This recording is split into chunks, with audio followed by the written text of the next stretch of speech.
A Dunkin' Donuts employee in Hornell says she was publicly humiliated last week after she says her store manager denied her the right to pump breast milk. WENY Samantha Potter met up with a woman today and has her story. Samantha? Renata, when Lori Roper first took a job at Dunkin' Donuts back in February, she told the people interviewing her, "I'm a breastfeeding mother and every once in a while I'm going to need to pump." She claims the manager said, "All right, not a problem," and hired her. But now Lori is seeking answers as to why she was robbed of her right to pump breast milk in private at her place of work. Since being hired at the Dunkin' Donuts in Hornell, Lori Roper is asked to express breast milk in the form of pumping only 3 times. She says she's previously been able to use the store's manager office without a problem. That was until last Tuesday. When I need to pump, it's because I'm in pain. Like last Tuesday when it happened, I was so full that I leaked through everything I was wearing. She even took this photo to show how much she had leaked. After that photo, the manager did grant Lori permission to start pumping at work, but not in the office. And then I ended up having to do it in the lobby because he wasn't willing to let me sit in the office it took me 8 minutes. 8 minutes to pump 10 ounces of milk. Under New York state law, all places of employment must provide employees a private place to breastfeed or pump milk, and it must not be a bathroom. Lori even said she would have done it in the bathroom, but there was no outlet. While pumping in the lobby, Lori took this video and then shared it on her Facebook. Where I work, pumping, because my manager wouldn't let me use the office. The video now has more than 52,000 views. After pumping, Lori says she had to continue working for another 4 hours with a wet shirt. She says the manager denied her the 5-minute drive home to change. It was really bad, and that was honestly the most embarrassing part, is the fact that I was soaking wet for the next couple hours. Not only did everyone know that I was pumping in the lobby, but when I was done, everyone was able to see that I was soaked in breast milk. I called media relations at Dunkin' Donuts' corporate office, and this was the emailed response I got. Dunkin' Donuts supports the right of breastfeeding mothers in the workplace. In this instance, the franchise is reviewing internal policies and procedures to ensure that reasonable accommodations are made available to all employees. But Lori says she has gotten no such response from her employer.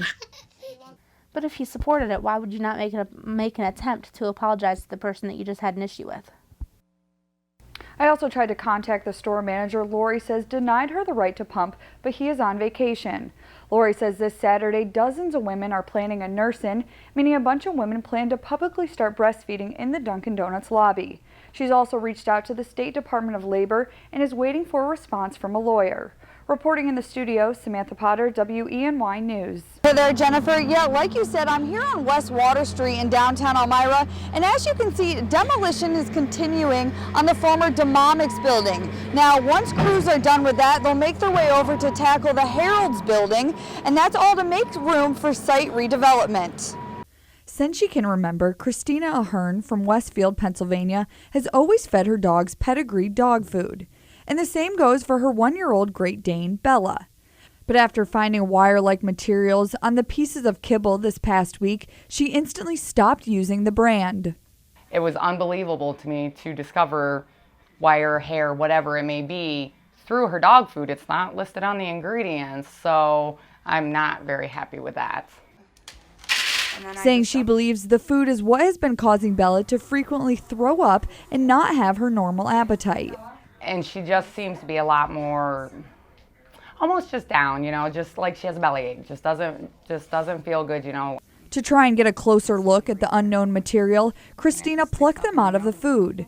She then put a magnet to the materials, and to her surprise, they stuck.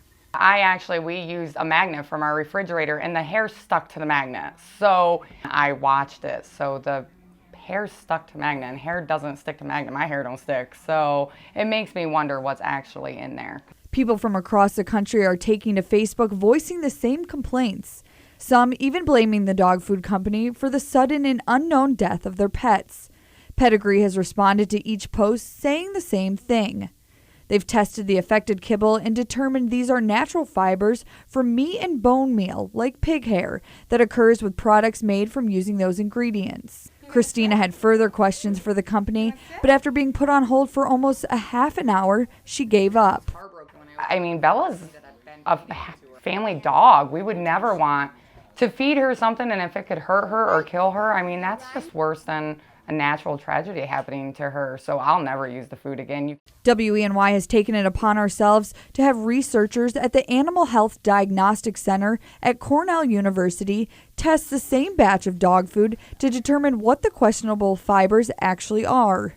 In Westfield, Samantha Potter, WENY News. Hey there, Jennifer. So whenever attending a NASCAR event, whether it's in Daytona or right here in Watkins Glen, you can expect to see Confederate flags flying in the grandstands or on top of campers.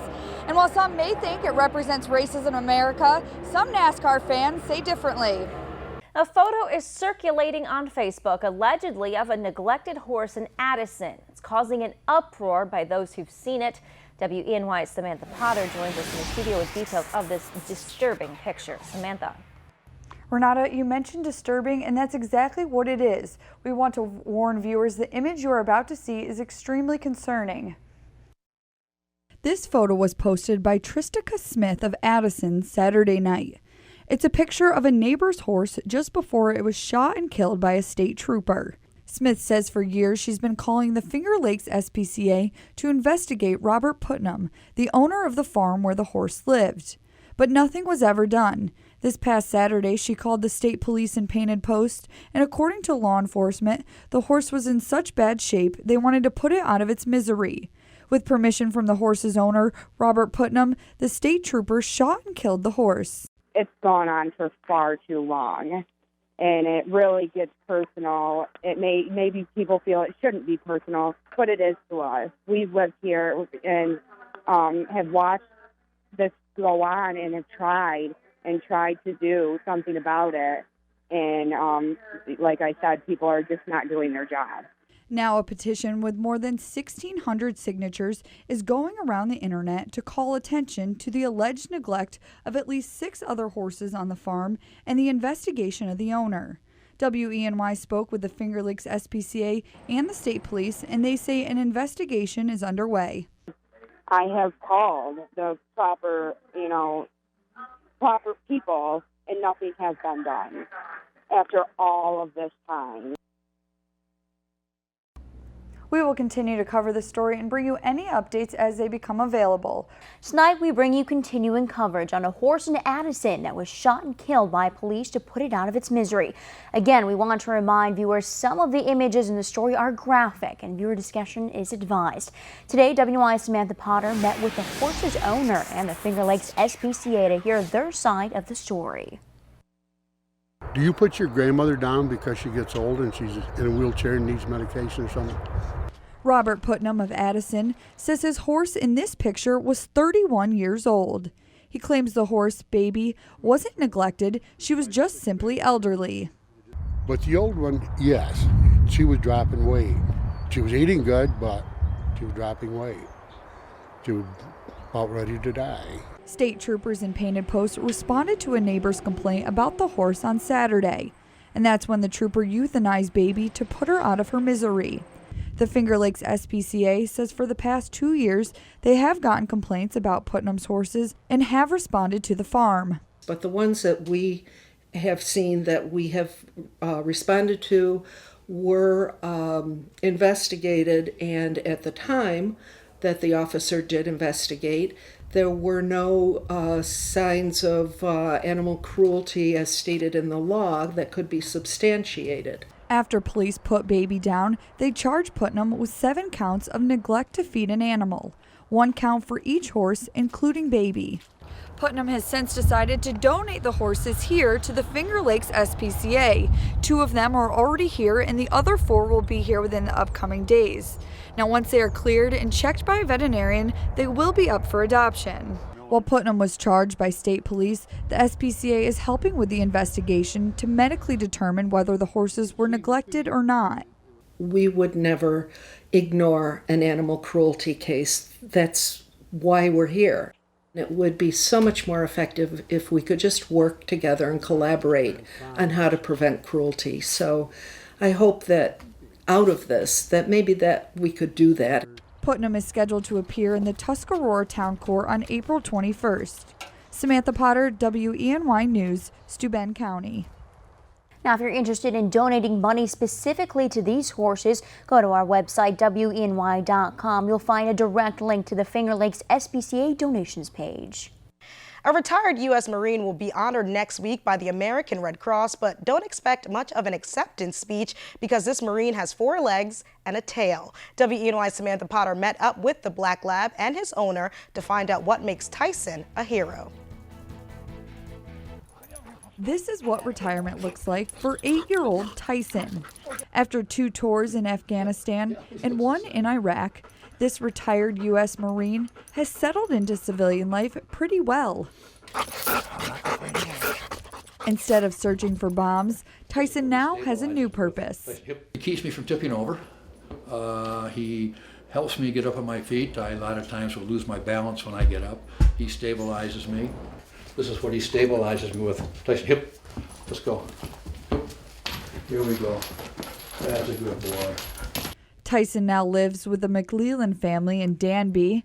Despite his 6 years in the military, it was an easy adjustment for him to train as a service dog and help his owner, Mike. One of the better things that have come into my life since my wife. Since picking up Tyson from North Carolina nearly 2 years ago, he hasn't left Mike's side. Good boy. And, since that time, we've been almost inseparable. The instant connection was almost inevitable. Not only were they both born on New Year's Day, but they also both left the U.S. Marine Corps as sergeants. I wish he could talk because it would be really interesting to share stories, but he can't quite talk, so that's not too bad. Mike, who suffers from PTSD since serving in Vietnam, says it's nice having someone in the home who understands. Whenever I'm a little bit uptight, he gets right there and he sort of looks at you and say, hey, snap out of it, come on. He is a hero, definitely a hero in my eyes. And Mike isn't the only one who thinks that. Tyson is being honored next week by the American Red Cross as a military hero. He's as happy as can be, aren't you, Pop? Huh? He's a good boy, yeah, he's a good boy. Samantha Potter, WENY News, Danby. A little over a year ago, researchers at Cornell University were looking to build a machine using soft robotics. As the research continued, the group figured out a way to create a machine that could potentially save tens of thousands of lives. WENY's Samantha Potter met with the engineers who are working to create the world's most lightweight artificial heart. It all starts with this foam-like stretchy material that researchers up at Cornell University say could be the future of biomedical implants and could even create an artificial heart. Using a 3D printer to make the mold and silicone foam, mechanical engineering professor Robert Shepard and his team have created this. The world's most lightweight artificial heart that's powered by air and can pump liquid. But it's not ready to go in the operating room just yet. We need to make it smaller, we need to make it pump harder. All these things we think are very achievable. Because it's made out of foam, it can pump fluid at a higher volume and allow more air to pass through the heart than previous artificial hearts, which are made out of metal and plastic. So instead of taking a bunch of nuts and bolts and screws and motors and screwing them together, assembling them that way, we can just take a mold and inject our material to create a machine. While you can't see the heart pumping, you can feel the pressure moving through the heart's chambers. And since it's made out of just one material, Shepard says there's a lot fewer ways for it to fail once inside a person. And what we've done is make a foam rubber that we can mold in any shape and then cause it to inflate wherever we want. Before working on replacing the human heart, Shepard says he and his team will be working on a design to assist the heart.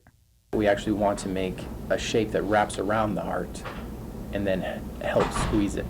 So they'll take CAT scans and MRIs of actual patients and make 3D printed molds of the outsides of their hearts. And then they'll create a foam-like machine that will wrap around the heart to help it pump. Instead of using an impeller blade to pump it, we would just push that ventricle with our machine so that we don't have to actually cause damage to the heart. We can simply give it a little bit of an assist.